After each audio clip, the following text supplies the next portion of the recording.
Okay, quick question. Are websites relevant for 2025? How do I secure my data or data? It's going to be a data day. Or I could just call it D Day.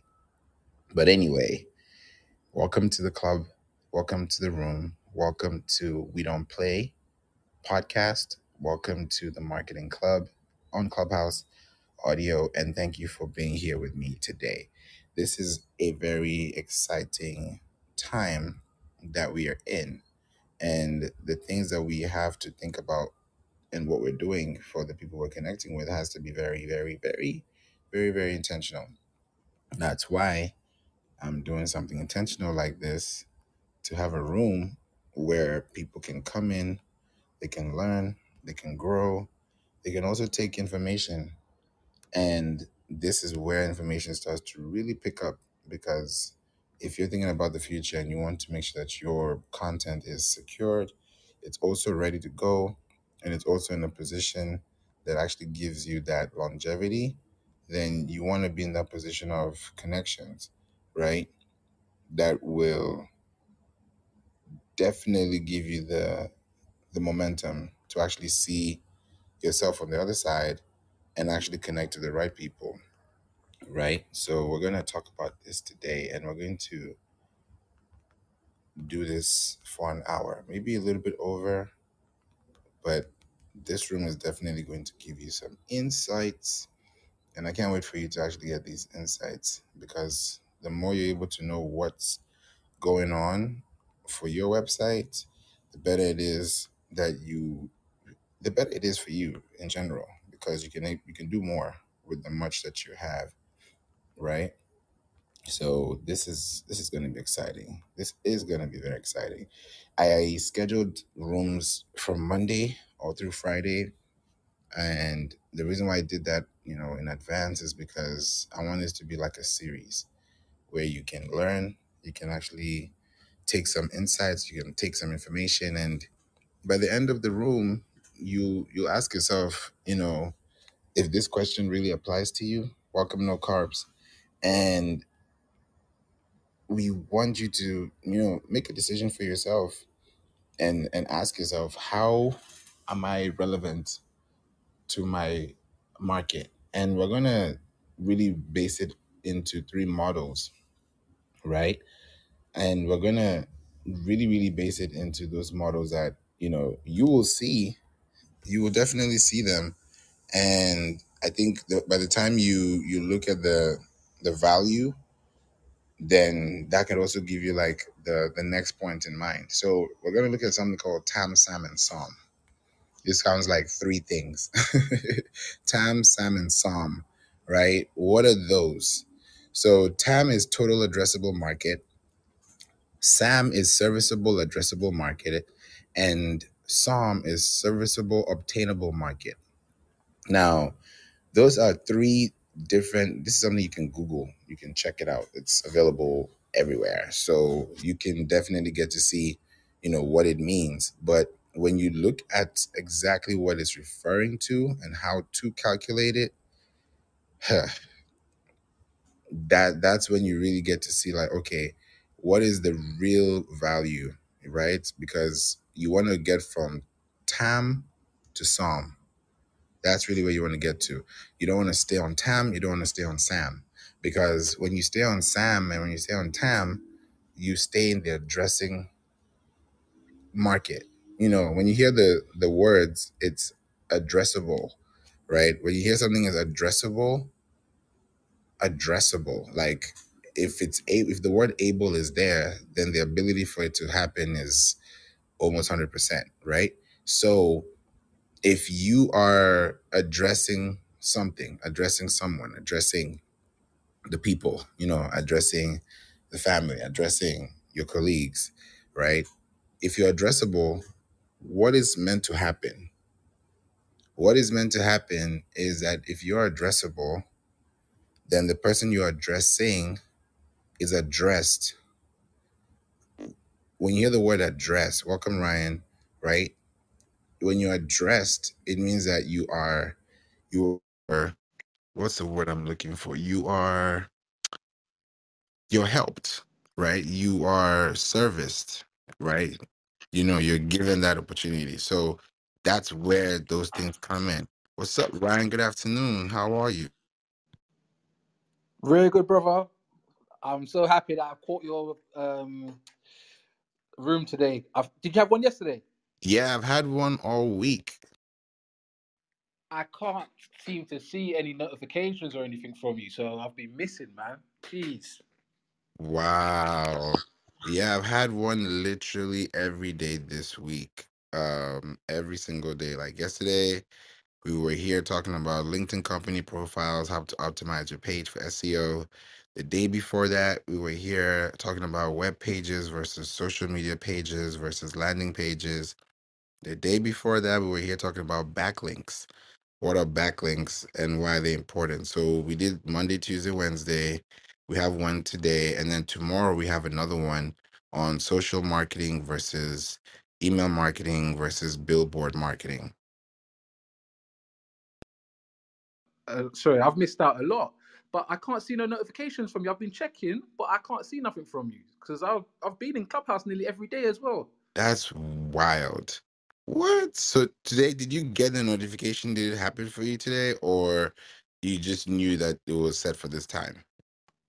So yesterday I went into Hector's room, and then Hector said, "Oh, I've just come in for a room with Favour, and we are talking about LinkedIn." And my head was blown. I was like, "No, you're joking. How have I missed this?" So then I said, "Let me keep checking because whatever it is, I'm missing it, and I can't see the replays. So I don't know." Wow, that's wild. I'm so glad that you mentioned this because it's going to help me know what's going on because the app has changed a lot.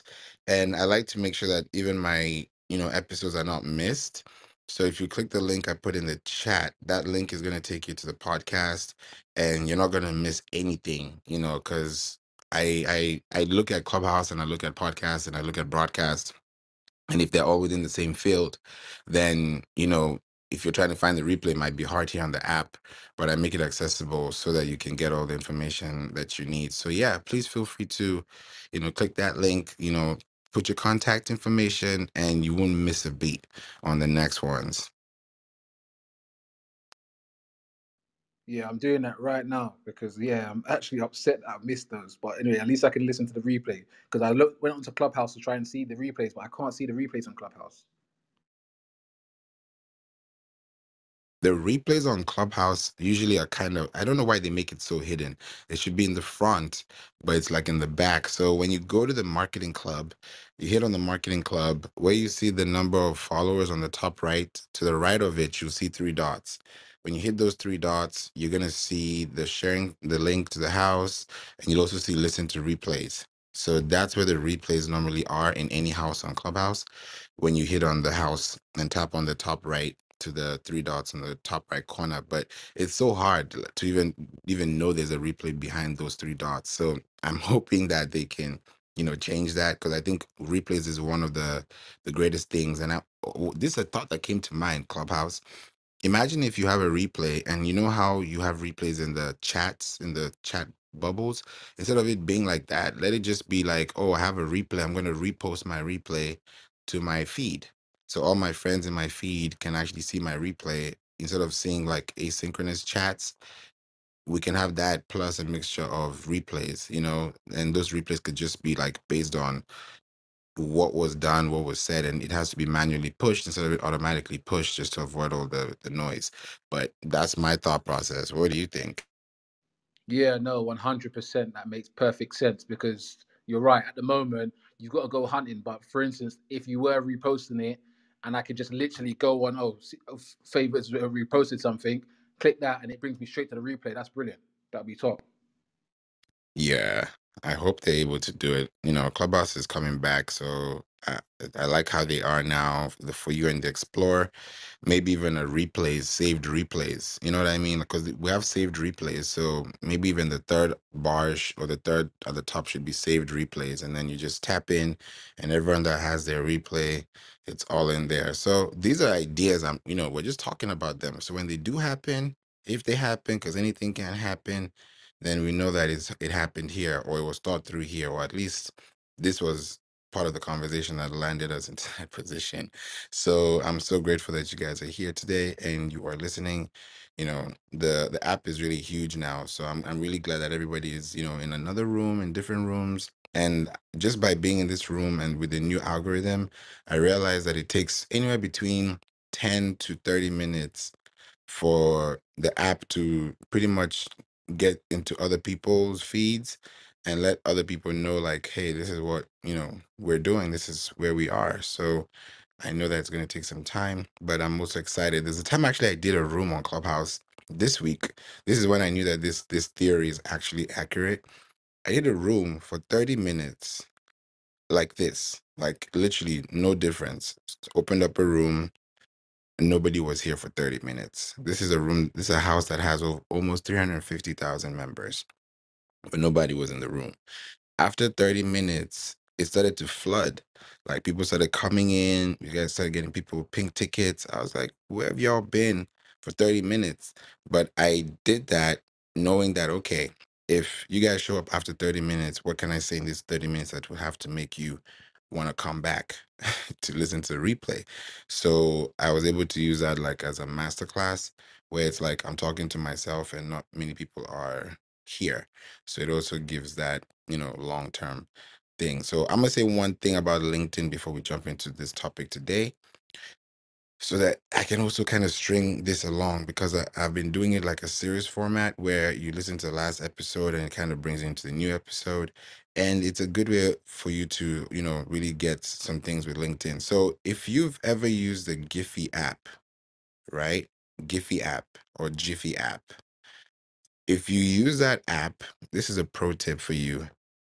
Oh, hey, John. Good morning. Welcome, Bilson, as well. Good morning, John. How are you? Welcome. Good morning, Favour.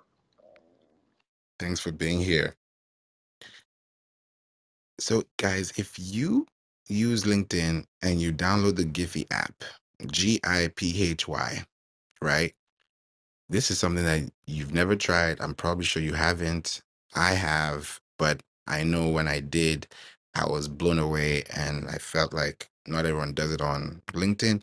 So this is kind of like a low-hanging fruit. So I'm saying this because Ryan, you missed out on the whole room yesterday. So I think this could be like the anchor that could, lead you through, to get the rest of what I said yesterday about LinkedIn and company profiles. If you download the app called Giphy, and you go to any of the GIFs or GIFs, GIF or GIF, and you highlight the one you want and you copy it. When you go to your LinkedIn, when you pick the meme, the GIF that you want, when you go to, you copy it, of course, you copy it to your clipboard. Then when you go to LinkedIn, write what you need to write and then paste the clipboard. When you paste the clipboard, the GIF is going to show up in motion graphic mode on LinkedIn. So how you know that it's even working is when you post it, that GIF is running. And what's even amazing about it is that LinkedIn have a special, people don't talk about it, but LinkedIn has this special thing where, when you look at somebody's profile on LinkedIn and you scroll down, you get to see their last activity. Most times you'll just see a static post, right? 9 times out of 10. That 1 time out of 10, it can be a GIF. So if you look at my profile, for example, on LinkedIn, you'll see my GIF that is actually playing in the little thumbnail. So it looks like a thumbnail that is playing that in its motion graphics. So imagine me doing GIFs every time, and I'm having 3 GIFs within 3 lines of blocks that are actually giving people memes, and it's not static, it's motion based. So someone can actually look at that, click on it, and see the post, and that also increases the number of impressions. So we'd love to hear your thoughts on that if you've tried it before. Is that actually in the article, or is this a photo picture you're putting in? No, this is the actual GIF you're pasting into the clipboard of the caption before you publish your LinkedIn post. I'm literally about to post an article right now, so I'm gonna try that as we speak. Yeah, it will work for articles too, because it's on the same LinkedIn, interface. So I'm sure it will work too. And even people who write articles, when you write articles and you put gifs or gifs, people don't talk about that much. I don't talk about it much either, but when I say it, it's kind of like candy or treasure hunt. You got to find it. You got to really look for it in between. But when you find it and it's gold and you actually try it and it works, then it's a game changer for you. Because why I'm even bringing that example here is because today's room is talking about our websites relevant for, 2025. Right, Bilson, the name of the app is Giphy or Jiffy. So I don't know if you have an iOS or you have an Android, but I will put the iOS, um, there we go. I'm going to put the iOS app link in the chat so that if you have a chance to try it out, try it out. I also use it for threads. So it's a really great place to use it for threads as well. Welcome, Richard, and welcome, Julie. Welcome to the room. Thanks for being here. John, have you tried the GIF method?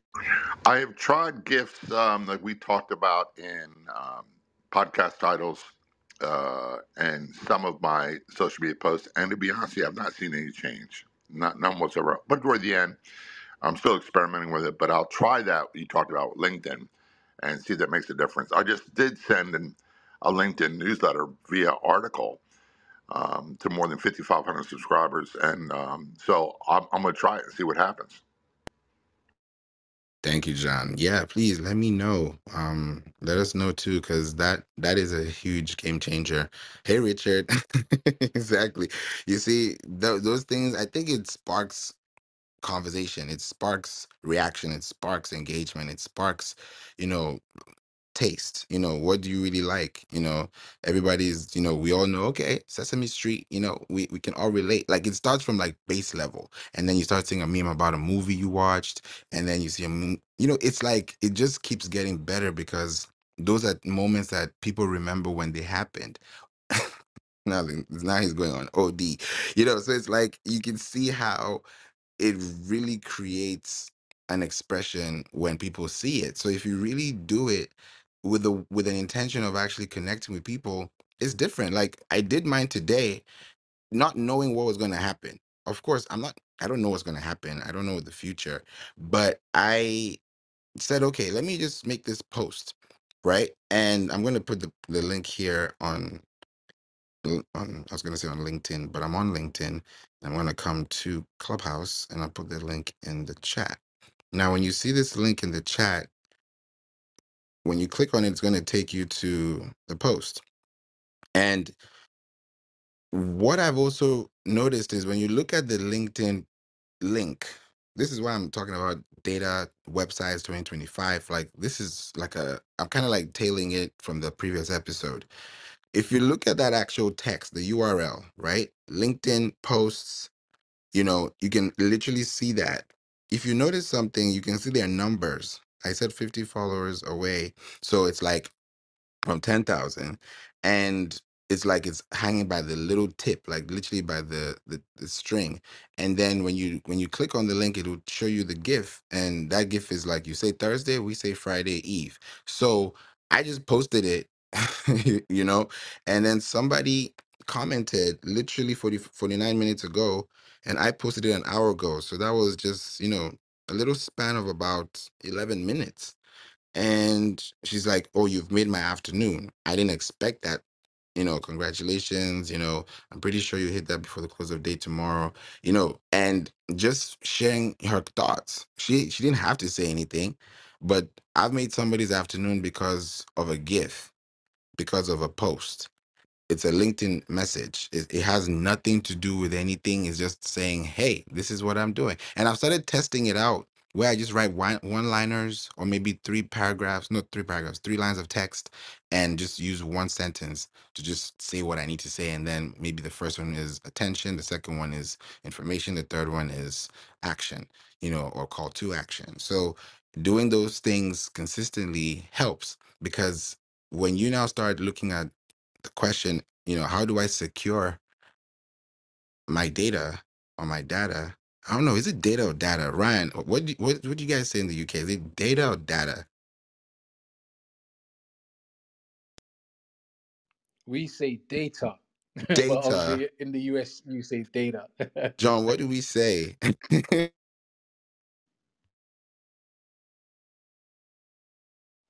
I would say it's right up there with tomato versus tomato. I don't think it really makes a difference. Or root versus route. That's true. I love it. I love it. Yeah, data. Route sounds offensive. Yeah, what's a route? What? I'm en route or route 95 instead of route 95. Some people, it depends where you are in the country. If you go to Canada, for example, they'll say roof or about instead of about. And people in Great Britain, or one friend, he'll say process instead of process. It's the same term. Man, that got me a little confused. But I think with the you have to be attentive to the detail to catch that. And I'm glad we said it. And Cindy's also saying data and data. That's a data. However we say it, it's something that we all want to have, as businesses, because when I look at businesses that are doing well, what's really making them do well is that information, is that data. I think I'm going to go around all the three of them. you know it's how do you get your information and also secure it too, because securing it means that you have a padlock on your website, so we can all secure. It's not like, oh, there's a secret formula to securing it. We can have an SSL certificate, but sometimes we forget about that certificate and have a website we're paying for, or a domain we're paying for, and we don't look at that certificate. We don't look at that SSL certificate, because when you're looking at a certificate, you want to have something that is secure. What is it? What does SSL stand for? It stands for Secure Sockets Layer. When you hear the word socket, you don't want to touch the socket. You're gonna electrify yourself. Something's gonna happen, right? You don't want to do that, because that you don't want to touch. You don't even want to put a metal through it, right? Because you know what that could do. So if you're securing your website with a socket layer, that means you secure. Like, who wants to touch that socket? Not me. So when you hear the word socket, you hear protection, you hear layering, you hear information privacy. Because if someone is going to your website and they're leaving their contact information with you, they're putting themselves at a risk. If you're putting yourself at a risk, because they don't even know that. And if they're not informed and anything happens, it could be on you if it's tracked back, right? So you don't want to even have a trail of you being within that line of action at any point in time.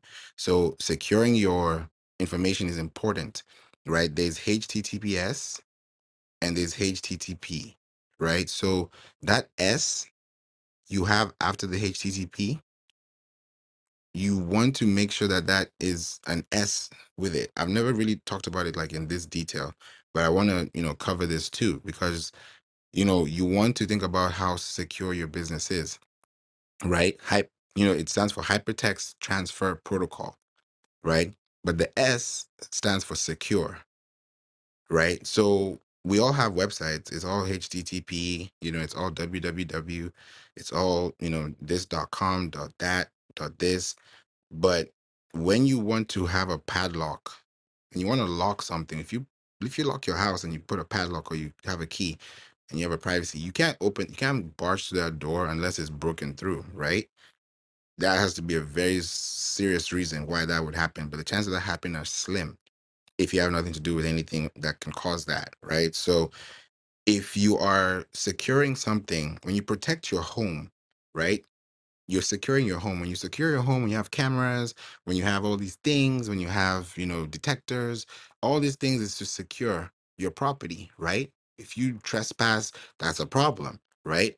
That's a breach, right? So if you are securing data, right, you're securing information that people are holding you responsible for, because you're giving them information that they need, and in exchange they're giving you their contact to get a result. So the benefit of that is it builds trust with the customers. When you see a padlock, when you're about to make a payment and you see all the cards there, we accept MasterCard, Visa card, accept this card, that card, Discover, Amex, you know, you see those things and it gives you some type of security. If you don't see any badge, certificate, you know, you don't if you don't see those things, you kind of be a little bit skeptical about it because there's no proof of concept. There's no justifiable cause for you to even take action because you don't see the need to, because you're kind of worried about, if I do this, what's going to happen. There's no security.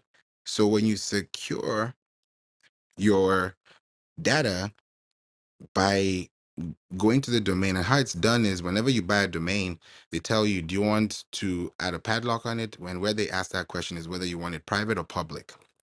Most times people do private, it's in like an extra 9.99, which would save you. Like 9.99 is gonna save you from hackers, from all this kind of things that you don't want on the internet, right? The last thing you want to do is get locked out of your own account because you didn't secure it in the first place. It's like you leave your house with the doors open and expect somebody not to come in 48 hours after, if you on a weekend in the middle of a street. It's like you're just literally putting yourself out there. You asked for it. So benefit yourself by improving your site rankings, your performance rankings, and your business rankings by building trust. Because one of the codes of Google, this is search engine based, right? Search engines like Google, they have acronyms. The acronym is EEAT. It stands for experience, expertise, authority, and trust, or if you're trustworthy, right? That trust is the most important thing, because if I don't trust you, I don't care about what you're saying. I don't need to hear what you're saying because the trust is broken, the trust is lost. So for me to gain that back, you'd have to talk to me more. I'd have to go through another experience of trusting you. Because if you look at EEAT, before I trust you, I need to experience you. So it starts off with an experience. If we go on the first date and I don't like the experience, am I going to come back? I don't trust that will happen, right? So there's a change in dynamics, there's a change in thinking. So if you want to secure things that are out there that you're helping people with, then secure those things and pay for them. Don't send out a broadcast email with @gmail.com. That's a missed opportunity. You're just shooting yourself in the foot because you want to get more people to connect with your domain. When you have an email domain, it means you're paying for property. If you have land, you're paying for that. If you've paid for it, you own it. If you own it, you can trade it, you can sell it, you can license it, you can distribute it. You have ownership rights because you can secure your property. You can't scale anything that is not secure. So securing it is the first point of action. So when you secure it, you become relevant in 2025, in 2026, 2027, in 2028. Keep going on because your website is going to gain momentum. And how do you gain momentum year over year? Is if you look at your website last year, December 31st, 2023.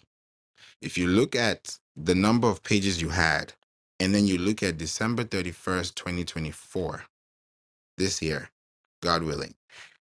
If you look at the number of posts on your website, on your sitemap, if that number is the same, then you've missed 52 weeks of opportunities you could have gained by securing information on a website you could share and distribute to search engines that can rank your page for direct traffic. That's literally the 101, right? Direct traffic. That's when you see on your accounts, when you see them saying, oh, where's your source of traffic? They see direct. When you hear the word direct, that word direct traffic means that there was a direction. Like that's literally what it means. It means that with something that has a direction has a pathway. It has access. It has seamlessness to it, right? So if that pathway is successful, if I'm driving and there's a stop sign and I don't stop, what does that tell you? Or what does that say about your responsibility? Are you defensively driving? Are you offensively driving? How are you driving? When you're driving something, you're cautious of your surroundings, right? You want to stay a little bit far, not too close.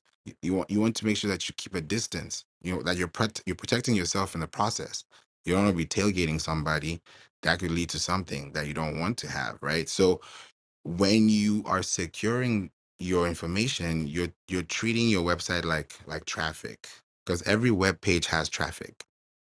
This page may have more traffic than this page because this audience responds to this topic more than this other topic. So when you're securing your data, you're securing your information, and what you're also doing is securing a future, right? If Facebook goes down today, something goes down today, guess where everyone's going to go to? Their email, because they're going to click on emails that they interacted with, that they actually like, and they want to go back to them and maybe go to their websites because the Facebook website is down. So it's still a website. It's just that the servers are down, right? They could be down for multiple reasons, but if you have yours like a well-oiled machine, you want to think about that. So I'm going to talk about Web3 in today's room, but I'm going to talk about that, for about 15 minutes towards, the closest quarter to the top of the hour, so that, I can talk about it not too long, but I want to give some insights on that. But I'd love to hear from you, Ryan and John. How do you interact with websites, and how do you feel about the way, data is right now?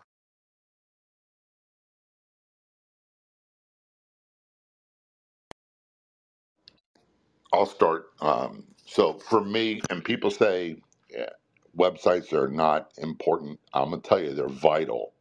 It's vital to have a web presence, and it doesn't have to be a super complicated site. I use a pod page site for my show, and the very first thing I did, and this is long-winded, the very first thing I did was I went ahead and I started using some of those SEO tools they have by adding who the guest was and who the myself in every episode.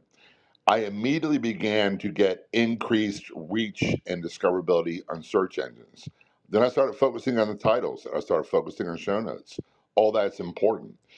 Meanwhile, Google, for lack of better words, and DuckDuckGo and all the other ones, they're searching, they're indexing my pod page site website, and they're also indexing the different versions of the show on my podcast hosting platform webpage.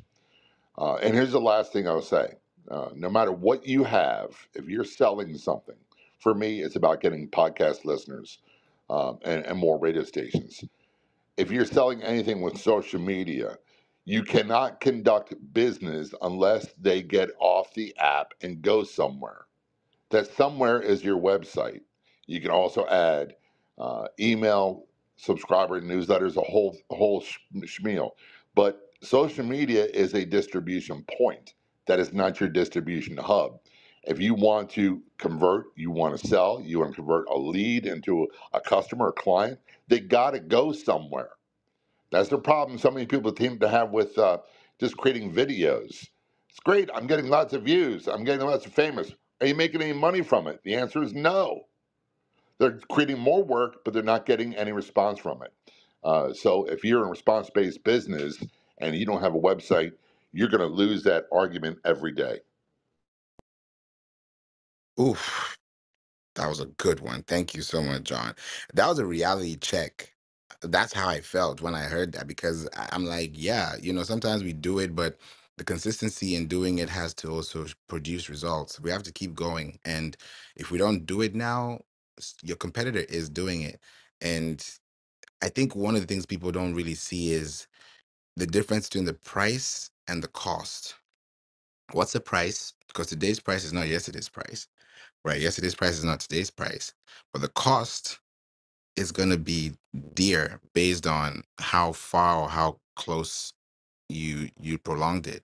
You don't want to do something that's going to cost you more, right? So the cost and the price is a huge factor when it comes to data and also connection. So thank you so much for that, John. Julie, good morning. We'd love to hear from you. How do you think about the topic when it comes to relevancy in websites for 2025 and data protection? Well, I don't exactly know about data protection. I'm interested to hear, like the S. I always knew the S stood for secure, but why would you not have a secure site? Like, that's my question.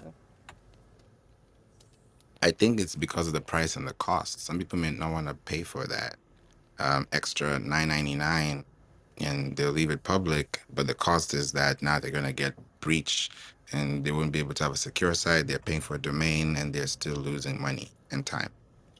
It's sad. Yeah. Oh, I'm like, holy cow. Okay, I didn't know that. That's fascinating to me. You And the have other to have a reason, website, right, Julie, John? is DNS, not having DNS configured correctly so it doesn't all line. That's why the show is HTTP only. And when you go that way, you'll get a warning message from your browser that this is not a secure site. Do you want to advance or not? Exactly. It's a proceed with caution thing. And when you see that, you don't want to see that. Like the moment you see something like that, it looks like bad and it's not good. It just means something is wrong somewhere. And that loses the trust. That's the trust that Google that's their code of conduct. So you've already like lost at the beginning of the line, at the starting line, because that trust has not even been established. So if you secure it like that, because this room is I like the way it's so simple because it's actionable. It's taking action. If you secure it, that's a good thing. Now, when you secure your website, how you become relevant is now the post that you now bring to your page, because you can secure it and you're fine. You can be protected 100%. You can have a house, everything is protected. Great. But is anyone driving through that street? Is anyone driving past there in the morning, in the evening, in the night? Is there an attractive space? Are you in a good place? Is your website a good place to be? Because when you think about a website, the next thing you think about is a homepage. Like anytime you go to your website, the first thing you see is your homepage. Every time you come back to your house, the first thing you see is the home, the place that you see first, your first view, right? Your front view. So that first view is very important to you because that's what makes you feel at home. Like this is the bottom, like, of the ocean, if I can put it like that. Like this is like how deep you should think through everything. Yeah, please go ahead. Okay, I thought I heard someone on mic. I wanted to give you a chance to speak. No problem. And please interrupt me if you have any questions too. The relevancy of your site for 2025 depends on the accuracy of your content in 2024. Why? Because there's something called content popularity, there's something called content relevancy, and there's something called content decay, right? And the last one is the one you don't want to be in because it's something called content decay. And what does that mean? It means that your content is no longer relevant to the web. It means that you've not updated your web page to the latest version of the information that is on the web today in real time. Just like you have an app, you don't have the same app version you had last year this time. You have a new version of your app. So if you were still in the outdated app, your app will be crashing. Things will be breaking because people are developing. We're growing. Even you as a person, you have grown. You're not the same age you were last year. So when your website is also growing with time, you also think about the investment you're putting over time. So the web pages that you're not updating over time are decaying. And if they're decaying, it means that nobody's seeing them. So today you're on page 1. Next year you're on page 3. 2 years from now you're on page 7. If you just updated that page on a weekly basis, you could stay on page 1, between page 1 and page 3 on a year-over-year cycle, than being between page 1 and 7 over 7 years. So when you look at the longevity, it creates that consistency because the lifespan of a blog is 24 months. So you have 2 good years and more to get to that top result. Why am I saying it's 2 years? If you really look at it, go on Google right now. Google anything you want. Anything you want, just Google it. Pay attention to the date stamps. Look at the date stamps and see. Most of the results you're seeing in 2024 are results from 2022, 2023, and also, of course, 2024. Same thing What are with pod. date stamps? Can you just tell us what the date stamps are?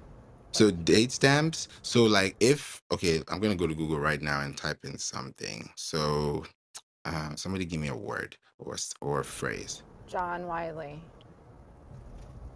Ooh, okay. John Wiley. Okay. I'm gonna do it in two ways. I'm gonna do it in open and in closed. So open means that when you type something without the without the quotation marks, that's more of a direct phrase match compared to a broad match. So I'm gonna do a broad match first. So when I type in John Wiley, okay, so I now get the first thing I see is Wiley.com. Yeah, you find the publishers are massive. If you go John J. Wiley, you'll find me. Okay. Okay, let me do John J. Wiley. Okay, now it changes. Okay. So when I see you, John, I see your Instagram first, I see your LinkedIn, then I see your Facebook, then I see it keeps going down, and then it goes to the letradio.com. Now, with when I see letradio.com, I want to see that at the top before I see Instagram because Instagram is taking, LinkedIn is also taking space, which is great though, because what that tells the person that's searching for you, and right below the name has the number of followers.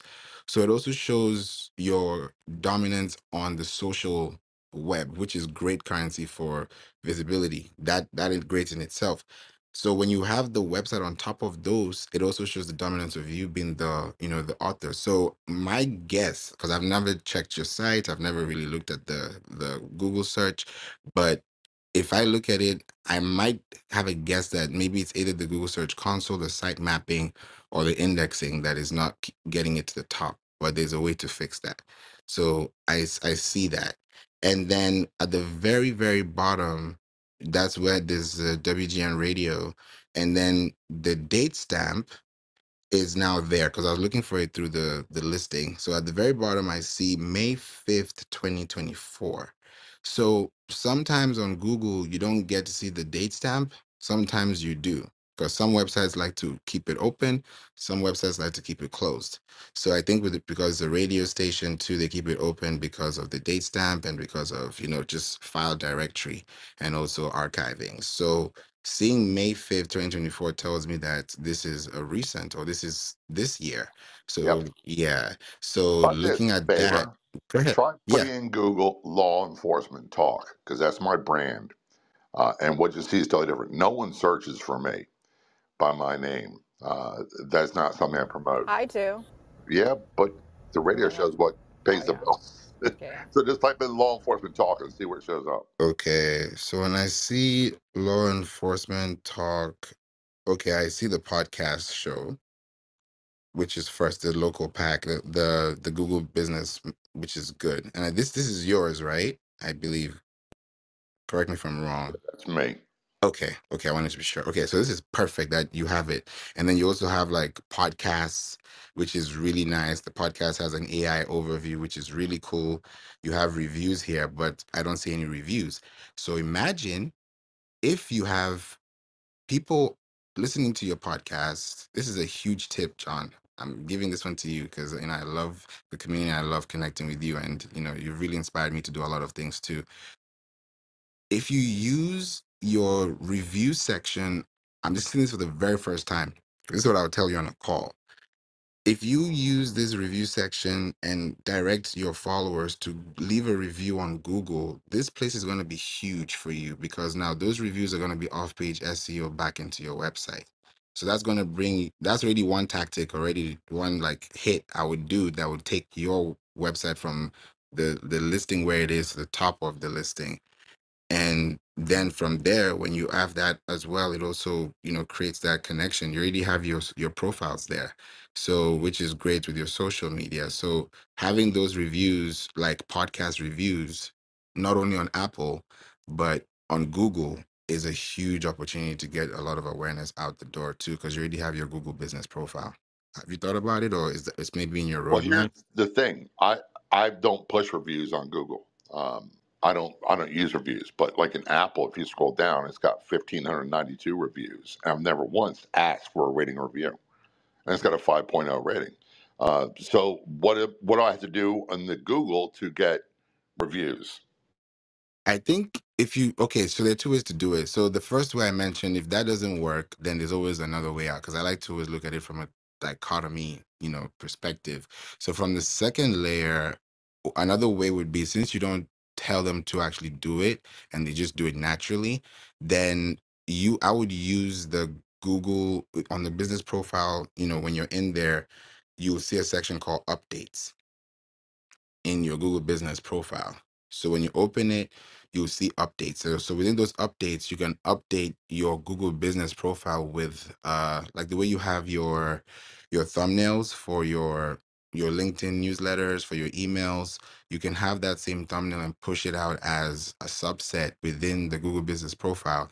And then you can link it your web page where it says learn more, you can add a link there and that will now take them to your website. So when you do that, people on Google will be typing in for information, like you said, law enforcement, talk, then somebody can type that and then they will see because you have that within the listings, because that is also within your domain, it starts to build. And then on top of that, you're taking them people to your website. So right now, when I look at it, I see your Facebook and I see your website second. And then I see Medium before I see LinkedIn. So now that I see that, it also tells me where it comes to engagement because your Facebook has a 63.7K. I don't know if that's updated on Google, but usually it may be current or it may be higher than that.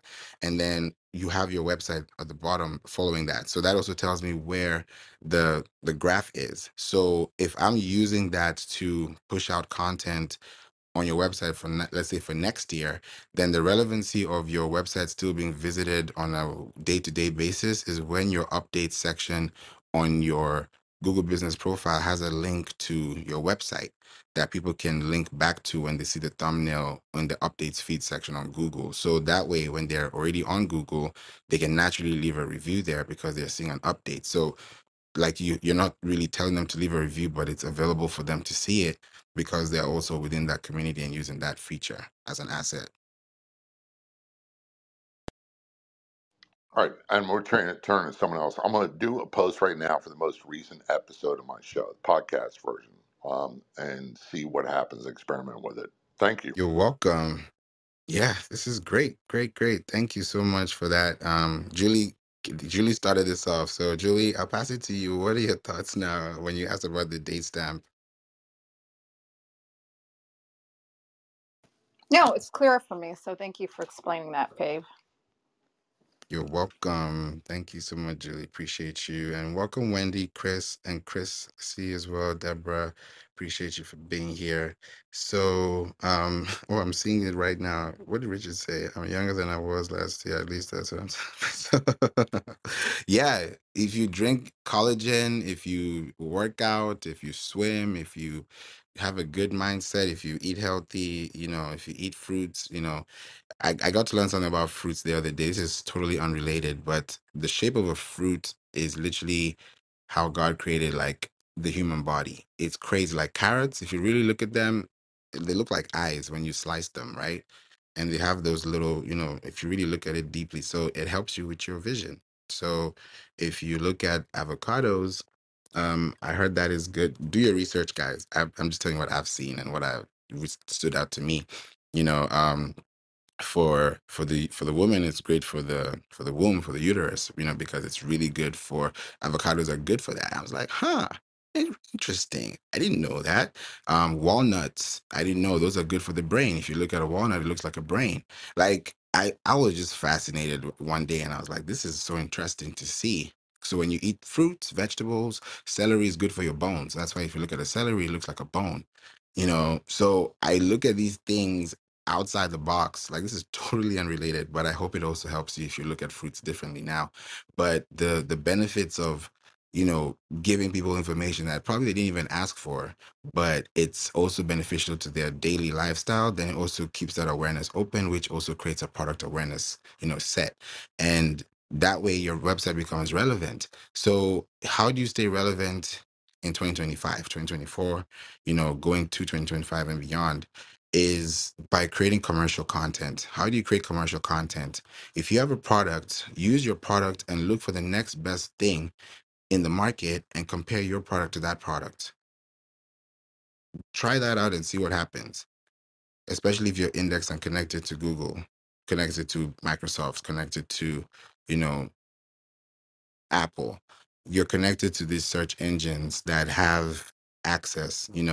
I was reading something yesterday. TikTok is about to come for Google ads because TikTok just released search ad campaigns on TikTok. So that's going to be rolling out. And I know TikTok partnered with Amazon because you can shop directly on Amazon through TikTok. So shopping is going to be changing very soon, how people are going to be shopping.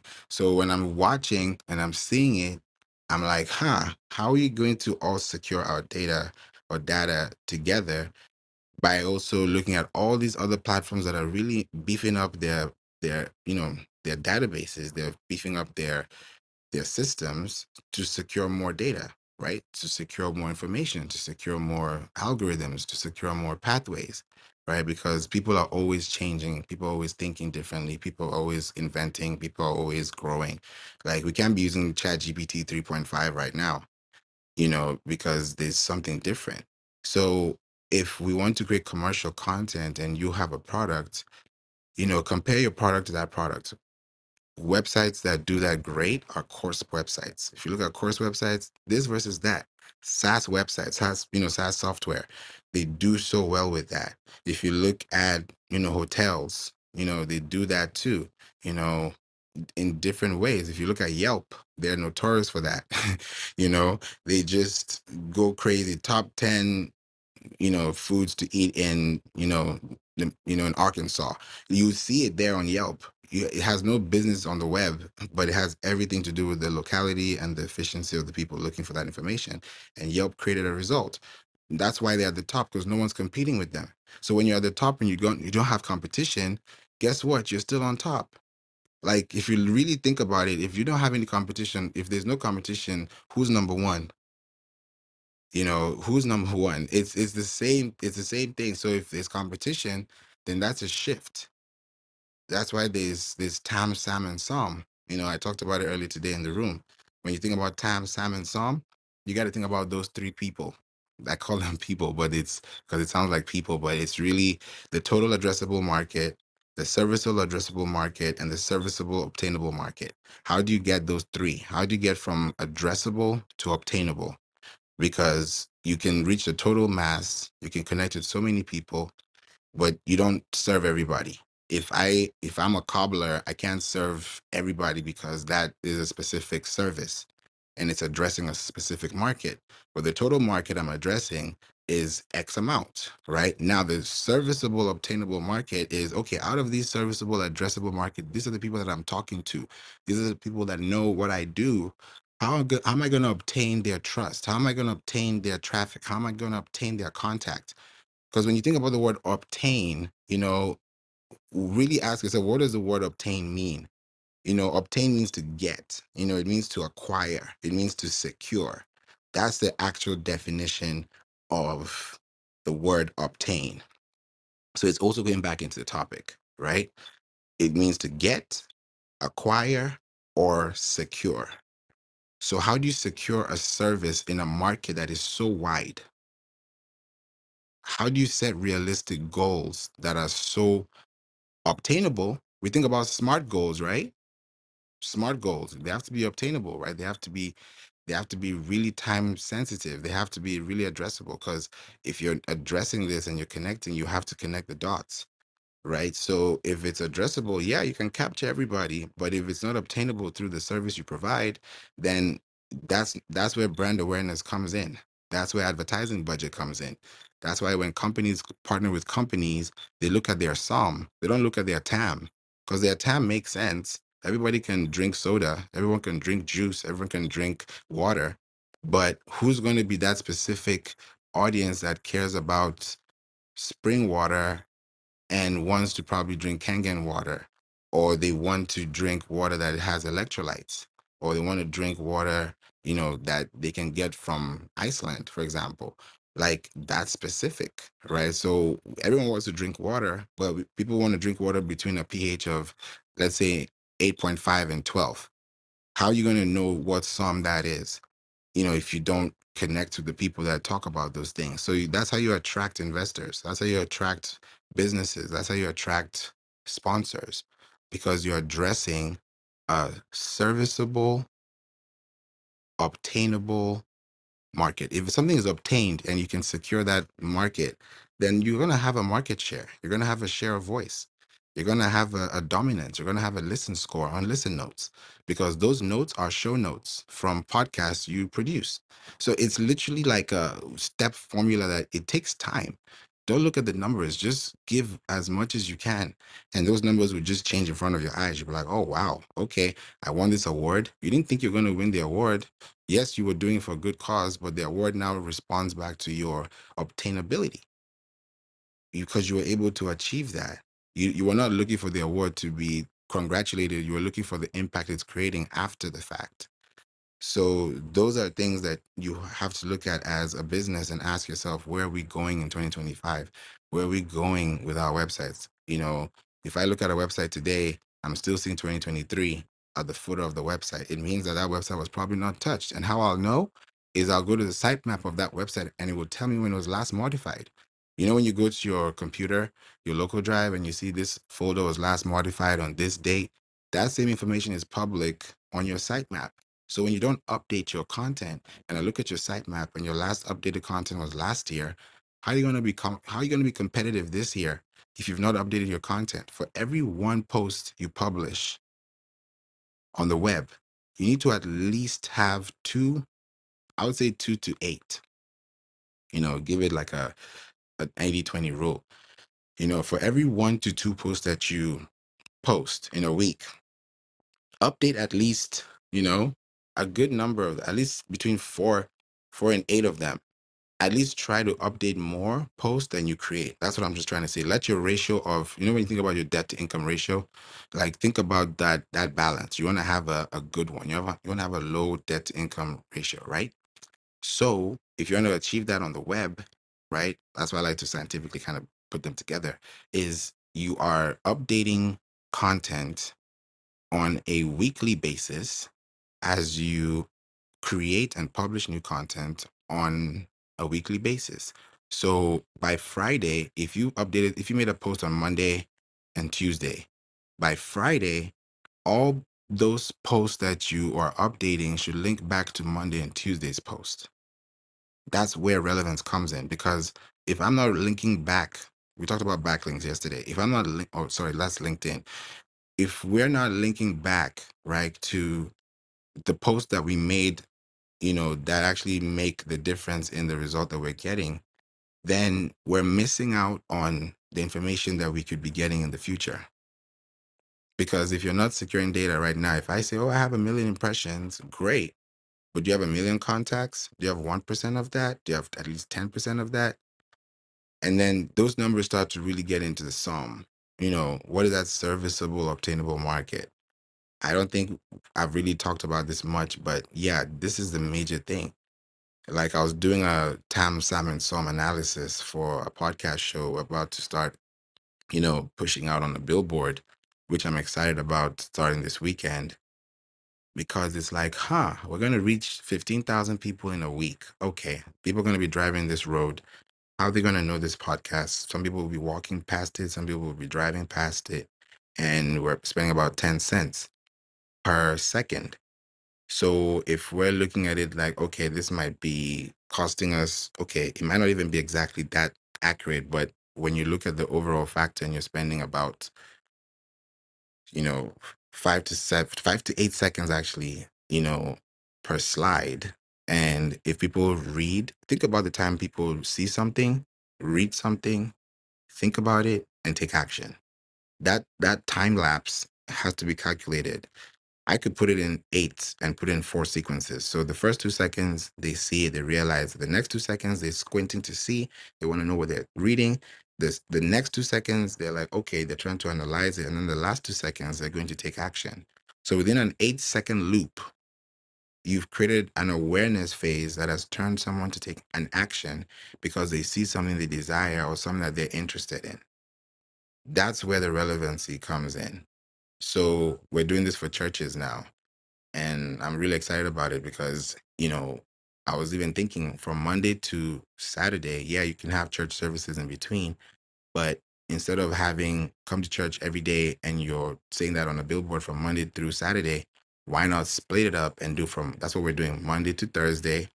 We're going to do listen to us on YouTube, check us out on podcasts, just get people, the same people who are driving to and fro are looking at that up, and they're also looking at it down because they're also connecting with it in their cars. So by Thursday, we'll switch it up to say, yes, welcome to service, come to service on Sunday, these are the times, this and that, download the app to check us on the podcast. So you create those subtle messages. So that's what we're technically doing. And that's the roadmap, because that in itself allows you to also switch up creatives so that when you also run ads, when we run digital ads on billboards from Monday through Sunday, we know, okay, between Monday and Thursday, this is how people are thinking, reacting, behaving. From Thursday to Sunday, this is how people are thinking, acting, behaving. So by the time we do a 2-week cycle of that, a 4-week cycle of that, a 6-week cycle of that, and an 8-week cycle of that, in 2 months, now we know exactly what's going on, because now this is also holiday season. So there are going to be more people on the road driving, trying to get things, delivering, traveling, errands, so it's going to be a lot of activity. So when you think about the opportunity cost and you think about the price you're paying, and it's a no-brainer. So when you're doing those things, but also staying relevant, so that when they actually go on their phones and type in your business name, type in the product that you're promoting, and they don't see that website, they don't see that social profile, they don't see that link, then you've technically wasted traffic and time. You've wasted their time, really. You wasted your time and money, which is worse, and energy. That's a TKO, because that's 3 strikes. You have to think about, before you even show up on a billboard, are you showing up organically? Can you show up for the people that you write for, you talk to, you work with, you think about?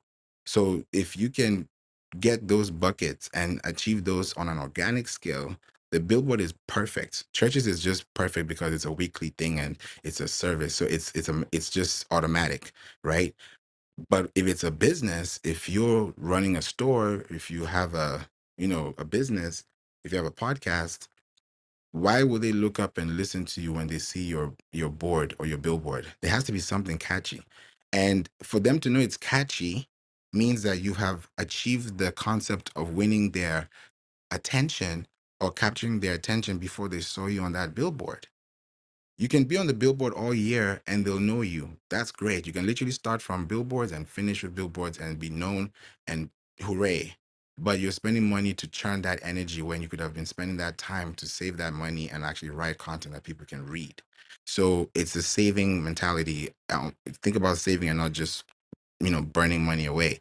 So when you create that experience for people to see you online and you're answering questions, you're doing FAQs, you're having glossaries, you're having things that people can actually consume. You're winning their hearts because you're already giving them information that they didn't ask for. And at the same time, you're blessing them with information that they need. So when they read, they can ask you the right questions. They can book calls with you. They can sign up for workshops like the one above. You can sign up for this workshop. And if you want to get emails about, workshops and updates exclusively, please click the link above, because I'm going to be creating a calendar. I'm actually almost done. And this calendar is going to be a calendar of events. And it's also going to be coming with I'm just saying this now because I just thought about it. The calendar of events I'll be having for my workshops will also be happening, in and between clubhouse rooms. So when I have a schedule, right, I can be talking about it in a workshop, but let's say the first 30 minutes, I can give something general. And then from here, if you want to join the workshop, then you have a link, and that link will take you in because you get a Zoom link to get in there. So it's going to be very interesting because I'll do like 30-minute sprints, and then I'll do 60 minutes and finish the rest with, you know, everyone on the Zoom side, because I also want to give an opportunity for people who probably want to and they didn't have a chance to, or they didn't even hear about it. So I want to open that up to people, but they would have to go through a payment and make sure that they get through it like successfully. So I'm thinking about relevancy in 2025 because you want to create commercial content that's going to let people see you. You want them to connect with you. You want them to learn about this versus that. People like verses. Verses to me, I think, is the highest thing. How to's and verses, if you have those or best alternatives, those are great commercial starters, to give people insights because, or top things, So you want to get people in that position that they can actually connect. And one thing that you want to do as you're also becoming relevant, don't forget the sentimental value. That's one thing you do not want to forget, the sentimental value. If this thing is sentimental to you, you're going to keep it. You're going to cherish it. You're going to secure it. That's the word. You're going to secure it because you're going to treat it differently, not really differently per se, but you're going to have more attention and detail to what you're paying attention to, right? At that very moment. So if it's sentimental, is it making you happy or is it making you unhappy, right? You see, I didn't say sad. Now I've said it, but it's really unhappy because you want to keep the tone and you want to keep the mindset within a space that is securing their sentimental protection, if I can put it like that. Because if you're telling somebody a story, you're giving people a mixture of feelings. If you're watching a movie, you're going to get all kinds of feelings. You're going to laugh, you're going to smile, you're going to cry, you're going to get angry, you're going to throw something, you're going to do something, right? But you're going to, if that movie really meant a lot to you, if you really enjoyed it, then you're going to react to it, right? So those are things that are going to happen realistically, right? So if you're going to create a story and tell somebody something, hey, I'm going to show you how to do this in 5 minutes, and you show them how to do it in four, and you tell them how it's done in the first two, and they don't need the other three to get it done, or they may actually just watch you do it because they're kinesthetic learners and then learn faster, then you've saved them 3 minutes or even 3 hours of research because you've shown them how to do something in 5 minutes. So that's something, and that's something I'm planning to do too, because I'm working right now with Flowdesk on an article, which I'm so excited about to show people how to use Flowdesk. So we've worked on a partnership, and it's going to be released very soon. So I'm going to let you guys know about it. And when I do it, I'll bring it here. I'll definitely put the link at the top of the room so you can actually read it, because that link is going to be a sponsored link. It's going to be a sponsored article because it's paid for and there was time put in. And I'm going to show you how to use Flowdesk in 5 minutes. So I'm telling you something that I'm planning to do because I like series. I like, documentation. It likes to, just make sure that you can see the full picture. So when you see how Flowdesk works, I'm also going to show you how to secure your data using Flowdesk, because a lot of people, would have websites, you have emails, but it's not secure because you've probably not put the records, within the domain name servers. That's a whole nother topic. But when you have those things, you secure your data, you put it into the codes, you have all those things, and you're getting high open rates, high click rates, low unsubscribe rates, then you're getting low bounce rates and high traffic alerts.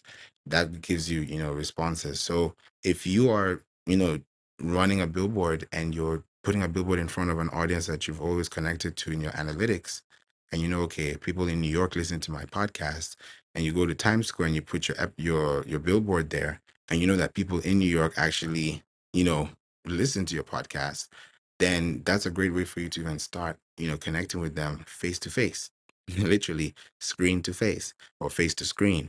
So if that's a good way to, alert them like, hey, we're in your city, or do an episode about, or even be specific. I would even go a little deeper. Instead of saying, hey, listen to this show, I would say, listen to this episode about this city or what I talked about in this city. So that way it's relevant to them.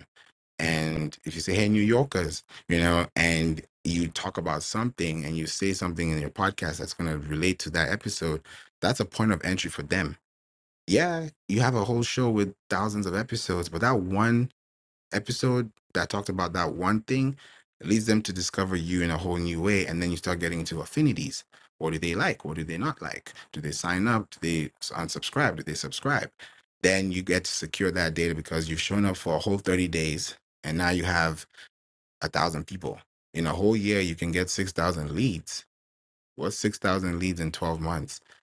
if you're able to consistently show up for the people you care about with content you're updating regularly, then the system is going to update your content automatically, and that's how it's going to create journeys for you. So this is definitely one of the things you have to think about as a business and ask yourself, where are we going in 2025? Are we thinking about websites that are relevant? Are they going to be 100%? Yes, they're going to be more relevant than before. Why? Because I'm getting a red bar, so if I'm breaking, please let me know. They're going to be 100% relevant in 2025 because there's going to be an incorporation or an integration or an affiliation or a kind of subset with AI, right? When you look at AI overview, right now, AI overview on Google search, whenever you look at the AI overview, you'll always see a paperclip. That paperclip is a link, and that link is taking you to a web page that is on a website. So the accuracy of you updating information regularly is important. So if you look at your website today and you say, okay, this year we've created 10 posts. Let's just give a round number. We've made 10 posts this year.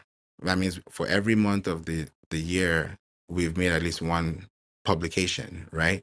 We're going into October, so we're probably scheduling and we're ready for the 10th one, right? So we've pretty much done our accounting, we've met our quota, we've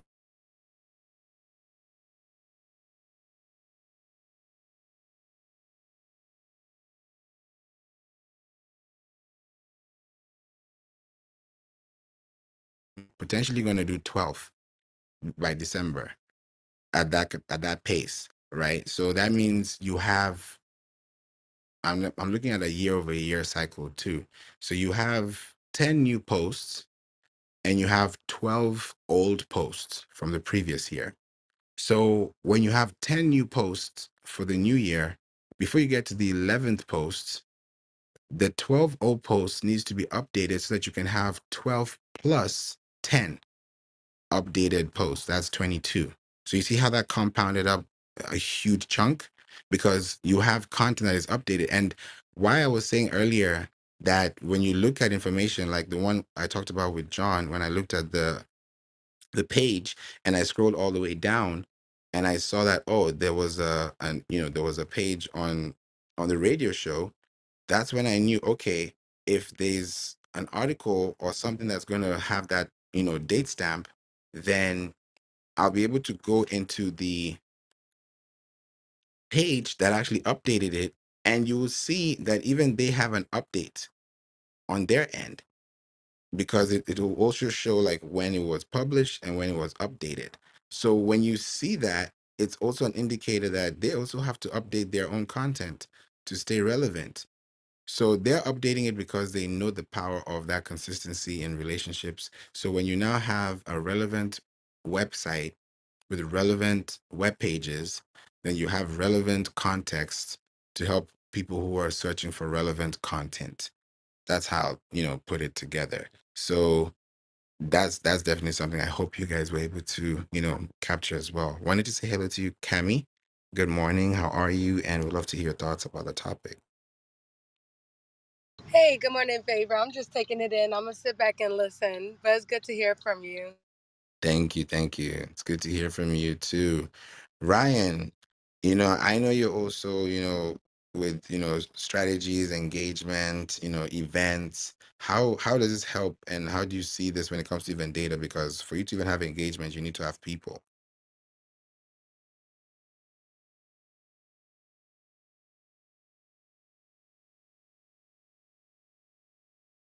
Okay, Ryan, when you're back, let me know and just feel free to chime in.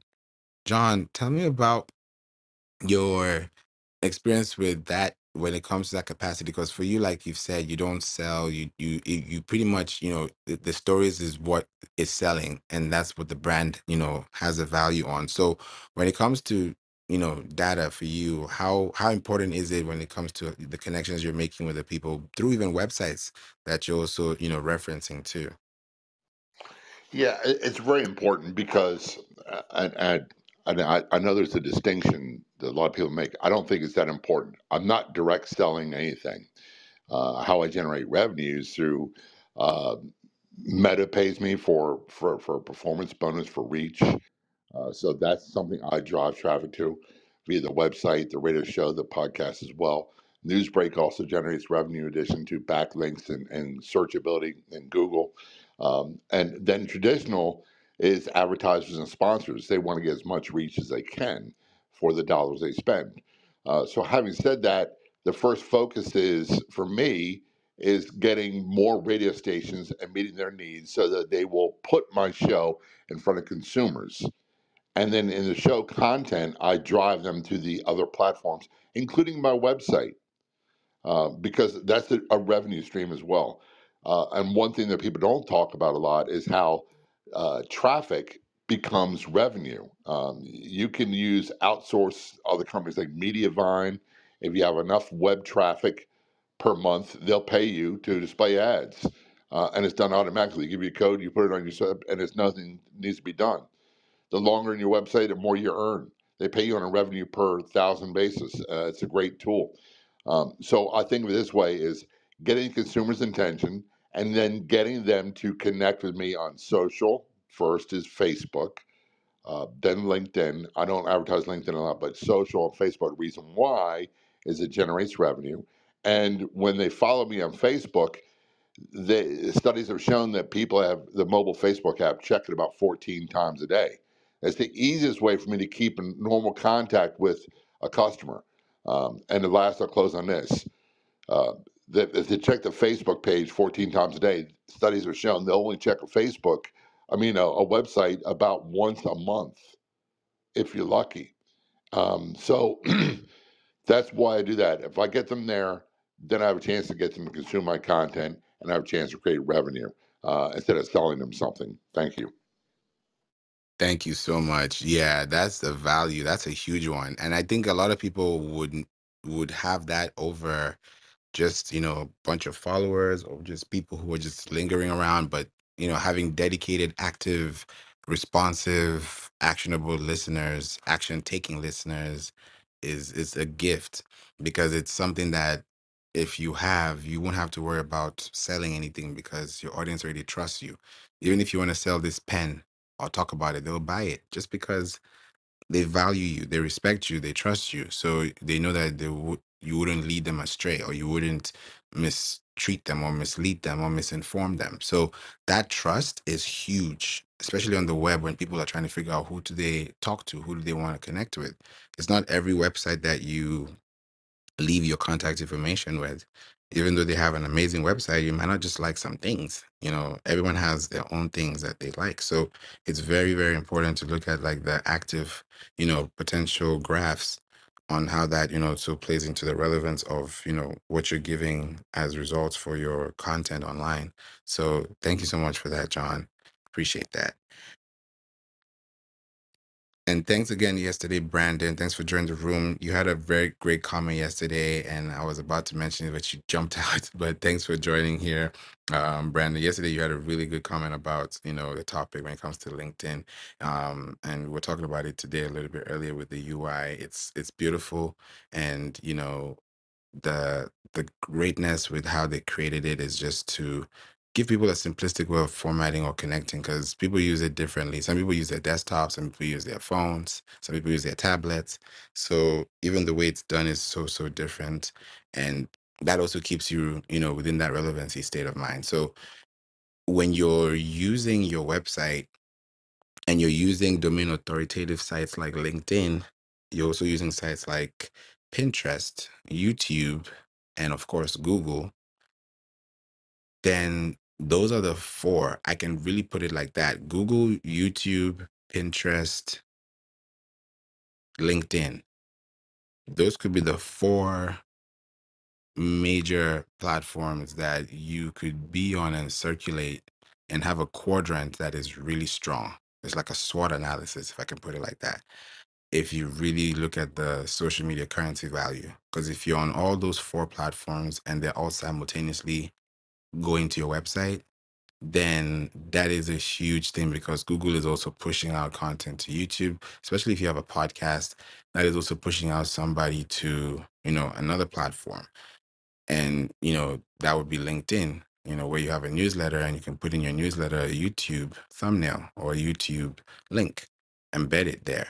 Then from YouTube, you're already on LinkedIn, and then on Pinterest, you can push out that one post on Pinterest through, right? So it gives you that accuracy over time. So the relevancy is just creating that consistency and quality, because the moment you're able to understand like what that quality is bringing to the table, then you're able to secure it in a faster way as well. Cedric says all personal assistants are a great resource at this point. 100%, I agree. AI, yeah, AI personal assistants. Yeah, you said AI. Yeah, they are. They really are, because they help you process a lot of things. One of the great things that I see with that, especially when it comes to relevancy, is how accurate it is when you're actually thinking about the information that is given back to you. So, like case in point, I would look at like a spreadsheet from SEMrush. I would export a spreadsheet from SEMrush, and then I would load that CSV file into my personal assistant, because we have one AI assistant, and then 13 AI agents. There's a difference because all those agents have different responsibilities. So 12 plus one. So when I send one of them and I upload that document, like one of them is called Dexter. So I would upload the the CSV file or the spreadsheet file, and I'll tell Dexter, hey, crunch this file for me, and tell me the top converting keywords and the middle converting keywords, the low converting keywords, but arrange them in a way that allows me to know from top to bottom what that funnel would look like. And more specifically, how can I use that to get transactional value for the search intent of the keyword, by the primary seed base. So I'll literally prompt that. Dexter now gives me accurate. So it could be probably like 2,000 values on that spreadsheet file, and it just drops all that in there. So based on that, I can now say, okay, because of this, write this in this voice. And when you're saying this voice, I'm not looking at the web site, because we talked about HTTPS today. I'm talking about the site map, because the site map is the brain of the site. So if the site has an site map, then the author site map has a name, right? I'm going into schema markup language now with SEO technically. So whenever you write an article, you're always going to see the author of the article, right? The author of that article, is that name is attached to a social media platform. That's why when you write articles, you write it with your name. So that's why when we write them out, we don't put our names, we put the name of the content writer or the name of the website owner, because that's their information, that's their products, that's their business, right? So you respect the way that is shown out there too. So when you have that author sitemap, and that sitemap has page sitemaps that are linked to products and, things that are necessary, like, connected to what you're creating. Welcome, Eric, and welcome, D, as well. Oh, Empress, I see you there in love. Thanks for being here. When you connect those and you're creating, those expressions, then the next thing you start to get is results that even lead it even further into allowing you to get better analysis. Like these days, I don't even audit the websites anymore. I tell my AI agent, hey, secure this, because instead of looking at the page, you're looking at the domain. So I'm looking at the domain within the sitemap. So I'm looking at the root, because every website has a root directory. Every website has a root directory. There are 1.9 billion websites. It's probably borderline 2 billion websites, and we're 8 billion in the world, and there are about 4 plus billion active users on the web, which also estimates the number of email users too. So when you think about the bigger pie, the market, we talked about TAM, SAM, and SOM today, right? Your total addressable market, your serviceable addressable market, and your serviceable obtainable market, right? So when you now start using keywords with LSI indexing, in other words, latent semantic indexing, right? For search engine optimizing. In other words, what are the words that you're saying that are branded and that are non-branded, that make contextual value to add concepts that apply to the people that are searching for filters using broad search and using, phrase matches that you create. So when you have those kinds of assistants, I would just say, hey, scan this domain and tell me what's wrong with it. So it will scan the whole domain, tell me the good things, the things that need to be improved, because I already see them. So I'm not going to write them down. So it's already there. I'll copy it, I'll look into it, I'll be able to say, okay, this is accurate because it's reading off your sitemap. And how I knew this thing was actually true, and that's why if you're here, please click the link above. This is the workshops. We have workshops that are going to be coming to you through your email, and you'll be able to get information. There's one that we have on October 1st. So when you click on this link and you put your preferences, you'll be able to get redirected to where you can see the ones that we have coming on October 1st. And we're going to have more coming soon. So we have different kinds of workshops: podcast, email marketing, AI, advertising, because I talk about these things here. Yes, but that is only 5% acquisition or 5%, learning for you, because there are people who are auditory learners, visual learners, kinesthetic learners. So I don't want to, you know, that's a disservice. I don't want to do that. I want to create that opportunity for people to do that. So if you're here and you want to learn more about these things and join me in those rooms, then it's going to be on Zoom. It's going to be recorded. It's going to be yours. You're going to have a copy. And if you want more information, then the link is above and you'll get more information on that. So using those things will help you, because these things that I'm talking about, I want you to see how they're going to semantically help you. Because semantically, if you index content for your webs, then you're creating happy content. If you create happy content, that's great. That's why you're going to put on Teletubbies. That's why you're going to put on Coco Lemon. That's why you're going to put on Coco Melon, right? You're going to put on all these other things on the screen because I said cocoa lemon, cocoa melon. You're gonna put it on those screens because it has a happy state. You're gonna put those sounds, right? Those sounds are gonna create some type of happy state. When you play music, when you play jazz music, when you play, good grooves, maybe rock music, alternative, you start, creating expressions, right? Those are moods that you're creating within the room, right? So those are things that have sentimental value. So when you look at the overall value, it's, if this link is making me happy, if this link is making me learn something new, if this web page, if this website is always dropping content, then this content is something that I think I want to understand, right? Because this content is very interesting, right? How am I going to use this content to improve my data points? How do I use content to build relationships? Like when people connect with you on LinkedIn, the relationship changes. Like it's like a whole professional hat turns on, because people want to look good on LinkedIn. People want to, have connections on LinkedIn. So if your website is relevant, then you're using a platform like LinkedIn as an author, because when you write an article, you're the author of that article, because that's your LinkedIn profile. So when you now write that, instead of writing a whole newsletter on LinkedIn with 1,000 words, drop 250 there and take the other 750 to your website and have a full 1,000 plus. Let's say let's put it like this: 1250%, if I can put it like that, because you have 250 on LinkedIn, you have 1,000, or you have 100% on your website. So that gives you more response, because if you're watching a movie, if you've watched the trailer, that's 250. That's like the little piece, right? You've seen that on your LinkedIn. Somebody sent you an email. Oh, that's great. I want to read more. When they click read more, they're now going to your website. Then they'll read the same sentence they read the first time they interacted with your content, and that's how they connect. Just like with music, right?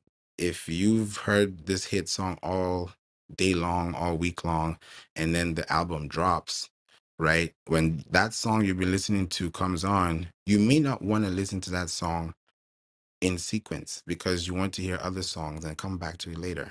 That's natural, right? Because you've already listened to the song and you like it. So you already know that's in your playlist, right? So when you're creating those examples or creating those experiences, you have to think about the value that it brings as well.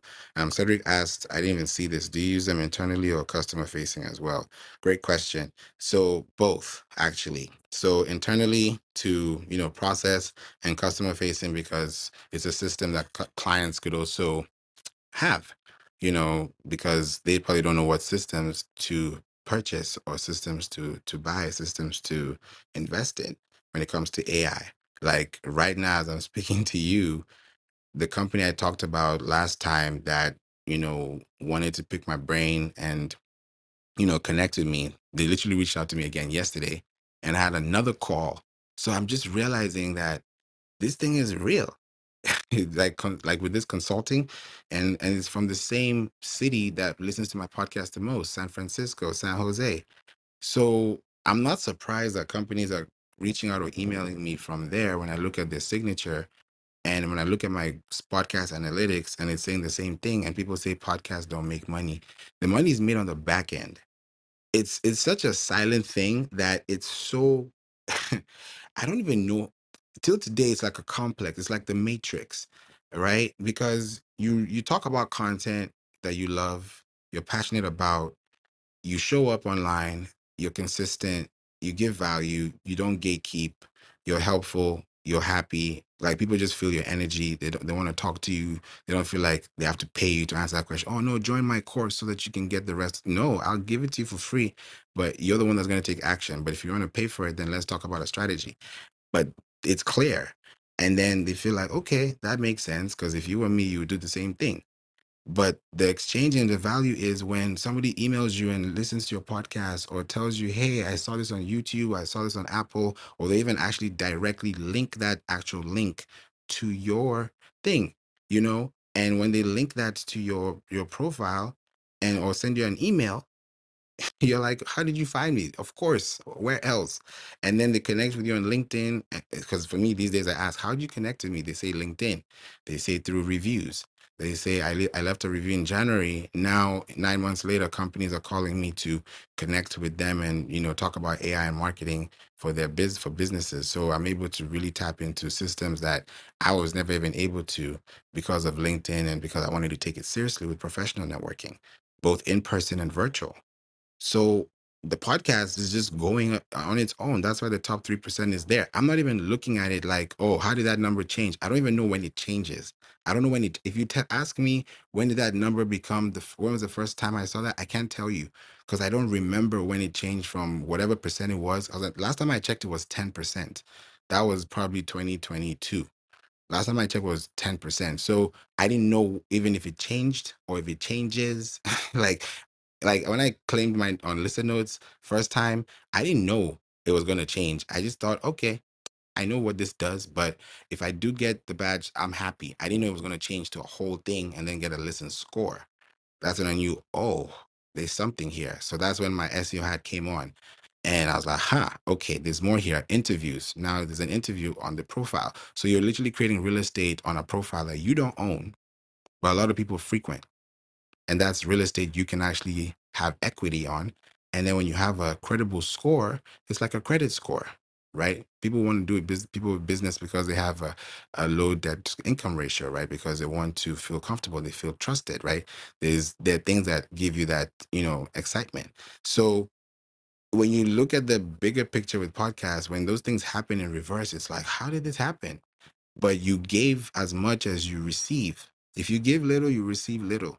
If you give a lot, you receive a lot. And the more you give, it's a biblical principle. If you treat people well, they'll treat you well. If you treat people bad, you know what's coming for you. It's just a law of reciprocity. You can't beat that. It's binary code. So yeah, John, we'd love to hear your thoughts on that because you gave the thumbs up too on how you even see the impact of that when it comes to just telling people without selling people. Yeah, I was giving a thumbs up because you had said something, and most people say, I'm going to butcher your quote, you can't make money podcasting. The majority of the earnings is made off the back end. That is so true.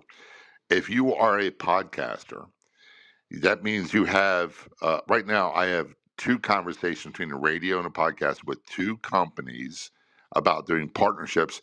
Instead of selling advertising, excuse me, I'm going to promote and market their content for a percentage of the business. If you're a podcaster, you get a podcast, which is a marketing tool. It's a 24/7, 365 advertisement. You also have most podcasters have an email newsletter. They get new consumers to their content. They have a website. They have social media. all the things that companies want to get in front of. It is the opportunity to generate multiple streams of revenue for yourself. The caveat being is it involves hard work and a lot of consistent work. And the vast majority of people quit before the miracle happens. Favor, I know you've seen this. You can have the best product, the best service in the world, whatever it is, but if you don't have a way to market it and get in front of people's attention and connect with the consumers of your content, you are screwed. You are out of luck, especially in this day and age. And there's no really polite way of saying it. There's paid advertising and there's collaborations. And the collaborations, the term that people throw around quite often in Clubhouse, means you do for me and I don't do anything for you. That's a one-way street. That doesn't work. So unless you're willing to pay to get in front of consumers of your content, you've got to put in the work and find other people that you work with and add value to them, and they get value to you, and that's a win-win. But yeah, the vast majority of money earned is on the back end with multiple forms of revenue, and that's where most people don't get it. I love that. Thank you so much for that, John. Yeah, it's true. It's definitely on the back end, and it makes sense when you get responses. Like we have a podcast that we started. They're literally, I think there are 40 episodes in now, and they just got nominated for a podcast award in the faith-based category when it comes to women and empowerment. It's called Bitter to Beautiful. Two coaches, amazing women who have, started a podcast and they've grown it now and they're nominated. Like being nominated for a podcast award is like, what? Like, and it's time. It's not like that's our, we didn't even, that was not even in a peripheral. We're not even thinking about awards. We're thinking about how do we reach the most people in the shortest time possible with the most impactful content that makes sense to them at the time they're searching for it. That's the only thing, and now it's connected. So you're totally right on that, because that gives people the extension of understanding where that is coming from, and where is the goal, where is the drive, and what are the people that are looking for that information, and how are they connecting with you, right? So this is where things change, and when you start to see that, okay, things are indexing, things are connecting, it's not going to just shoot up all of a sudden, but it's going to be a gradual process that by the time you see this thing grow a year from now, you'll be like, wow. It's like a tree. You plant a tree, you go, you don't come back for 10 years, 20 years. You come back, that tree has branches, fruits. It's good. It's healthy because, somebody was taking care of it, of course. That shows that you have that, that potential to grow because there's a seed you planted, right? So when you're relevant, it's because you're consistent. There's no brand that is relevant that's not consistent, because the consistency in the brand is showing up with the brand promise and the brand value. So that value could be exchanged in different ways. How do we decide this? Why are we even going this pathway? Now we can start to see, okay, these are the things we can start to do. And then you start realizing people are even finding your content not because of you, but because of what you talk about. That's the key. When you talk about things that people talk about, but you become the focal point of the conversation because you're the author of the topic, then the tides change. Now you become the author people want to connect with. So the connection starts to build, the connection starts to grow, and then the more relevant you are, the more responsible you are. I mean, you have to be responsible either way, but the responsibility now for you is because you have to be cautious of what you're saying, how you're saying things, because you're connecting with people. People are listening to you. They're actually taking your advice. Like people are paying you to take your advice. Like for me now, I'm literally giving advice, and it's paid back in time. And I'm like, this is so surreal, right? And now it tells me, okay, for me to be doing this on Clubhouse for free, it shows how much I love giving information and connecting with people like this, because this is what makes me happy, that people can listen, they can take action, they can do it, because I want you to be empowered as I'm doing it with you, right? We can do it together, or we can do it from a distance, based on whether we're working together or we're just, hey, hi, how you doing, but at the end of the day, it's going to work. Now, I've given people examples of, AI platforms, and I even want to come to you, Ryan. How, because I thought about something that I've been thinking because I've been talking about AI all week with this company. What has your process been on? Have you tried or what? Let me say it this way. Tell me your experience with Ideogram from when you used it the first time. Ideogram is the game changer, Favour. When you showed it to me, I was playing with it. I was like, oh, this is quite cool. But now it's actually integral part of my business, and it's cut down my workflow in half. Because before, like for instance, if I have to create a mock-up for an event activation and the person wants to see what it would look like, I would be on Canva and I'll be taking different images, I'll be removing backgrounds, I'll be changing colors and putting on filters just to make it aesthetically pleasing. Where now I go onto ChatGPT, get the prompt, text to image prompt, take that prompt, put it in ideogram, and then ideogram spits me out something great.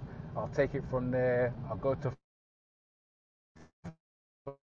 photo booth room and I'll remove the background from it.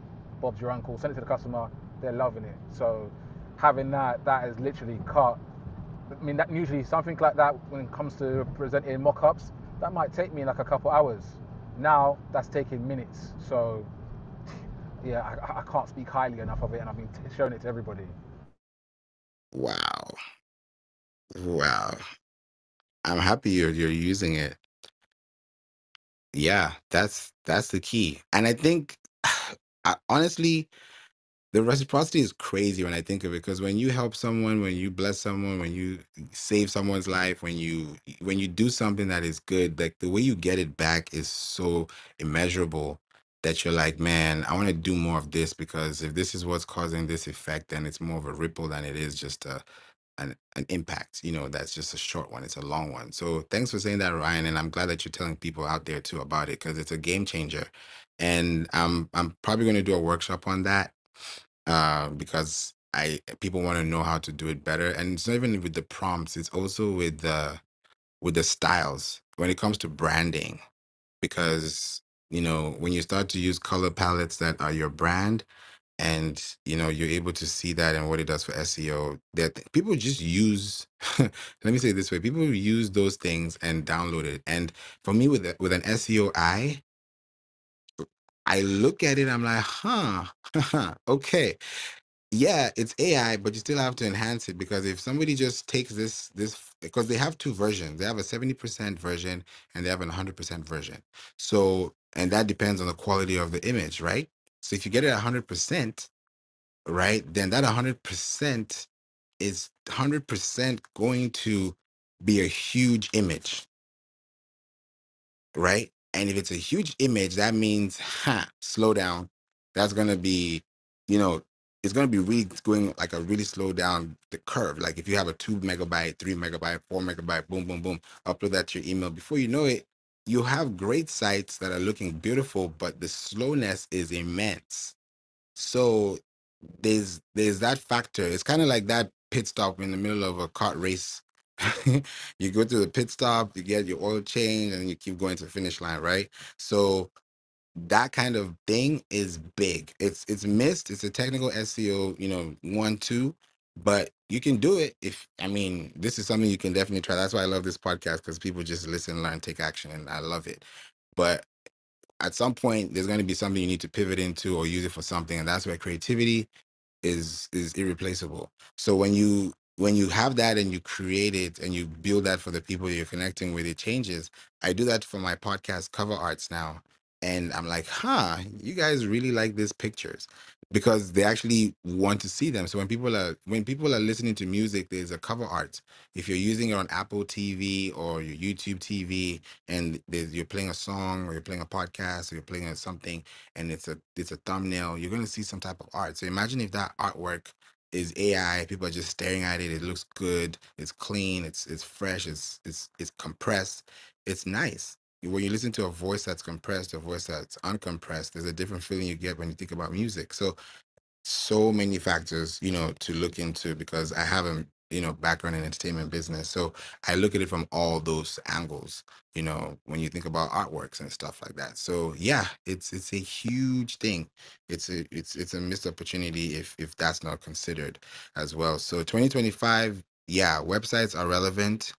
They will be relevant, and they'll be more relevant than ever, because if you're going to ask Alexa, ask Siri, ask ChatGPT, ask any model, ask anything that's going to prompt something that's going to give you a result, right? Voice search using your car, if you have CarPlay, whatever it is, right? You're going to at some point prompt or ask a question, and if you're going to get a result, that result has to be given in a response that has you as a dominant, factor. And I said I was going to talk about Web3. So I'm going to talk about Web3. And we're going to do this within the next few minutes before I'm going to get into a mastermind. And I'm going to be talking about this mastermind soon. So if you want to learn about these things and exclusive updates, click the link above so that you can get more insights, because when we send you emails, you'll get those, and they're very exclusive. They're very in-depth, very, very, very, very, very in-depth. So that's something I want to bring to you, because I have an SEO mastermind. I'll be opening it up again. It's been closed for the whole year, but I'm going to open doors again for people to join the mastermind, because every month we meet at the end of the week with the people in the mastermind group, and they're doing amazingly well. They have their own businesses and they're doing well for SEO. So it's really a mastermind that I started last year. It's going to be a year in December. So I'm going to open it up again to people, because I don't leave it open all year. It's closed, like it's only open for a couple of months and it's closed for the rest of the year. So I'm going to open it up again, and I'm going to a meeting with them in the next few minutes. So I want to be here and give you some insights that you can take home as you're here listening. And for those who have a ticket, please, join us. Love, Feline, Jordan, and Lillian, please click the link above at the very, very top. And we'd love to, be part of this amazing marketing club. We are closing in on 350,000 members. We're 349.6K members here. And I've been an active leader of this club since 2021, I think November to be precise. Yes. So it's really great to be here and connect with you all, and, share this space with you too. So this is what I'm going to say about Web3, right? I'll start from Web 1 and jump to Web 3 in between Web 2. Web 1, we all know Web 1, the early days, right? The early days of Welcome to Jet, the early days, the AOLs, you just read. You can only read content. You can't really write it. You know how you used to have floppy disks back then, that there were, or even not even floppy disks, like compact disks that were like you can't rewrite them, right? It's literally like once you write on them, you can't rewrite them. That's Web 1, right? Then Web 2 is what we're all enjoying today, right? Facebook, Instagram, you know, all the good stuff, right? Because it's Web 2. Web 3 is where we're going. And I'm not going to go too deep into Web3, but what I would say about Web3 is in context to how securing your data is important for 2025 when you have a website. When you are thinking about Web3, the first thing you need to think about Web3 is securing a domain. Just like anytime you want to start a website or anytime you want to build a website, you have a domain to attach to that website, because a website and a domain are two different things, right? You attach a website to a domain, right? You build a website, then you connect a domain, and then you buy a mailbox. So you're doing those things to get to that, you know, website presence as an online, befitting place for you, right? So when you have these things, you have a website. Now with Web 3, it's read, write, and own. So now you have to own your data. Now you have to own your information, right? So if you have a podcast, an RSS feed, if you have a website with an XML, which is an expandable markup language, right? You have these things, right? How are you going to connect these things as well? Welcome, Dr. Fashion.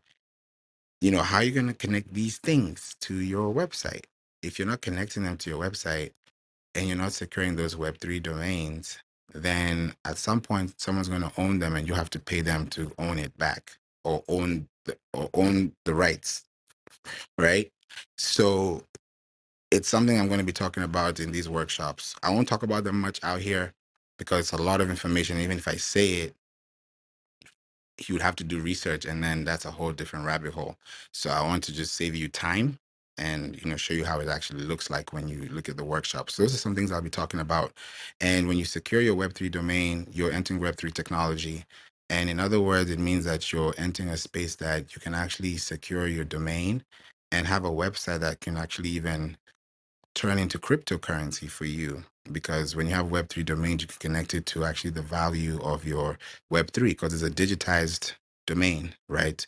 I'll go deeper into that later. So when you use these things for SEO, there's still web involved. It's World Wide Web.